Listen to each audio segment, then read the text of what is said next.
एक बात है सैयदना उमर की, शेर की बातें शेरों जैसी। हजरत फारूक आजम की एक बात इस मजमून पर बड़ी ताकतवर है। हजरत उमर फरमाया करते थे, मुझे अपने रब की रहमत से उम्मीद इतनी है कि नबियों, रसूलों, पैगंबरों के बाद अगर ये ऐलान हुआ ना कि सारी दुनिया के लिए फैसला और है, एक बंदा सिर्फ जन्नत में जाएगा। हजरत उमर कहते हैं, मुझे पक्का यकीन है रब बड़ा मेहरबान है, उमर को जन्नत देगा। ये मेरी उम्मीद है अपने मालिक से।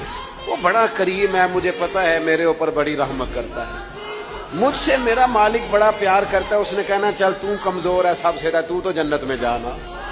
फरमाया जो बगैर हिसाब के कि जन्नत में जाएगा, लगता है मेरे ऊपर करम करेगा, मैं जाऊंगा। लेकिन हजरत उमर कहते हैं, मुझे डर इतना लगता है इसलिए कि जितना करीम है ना उतना बेनियाज भी है।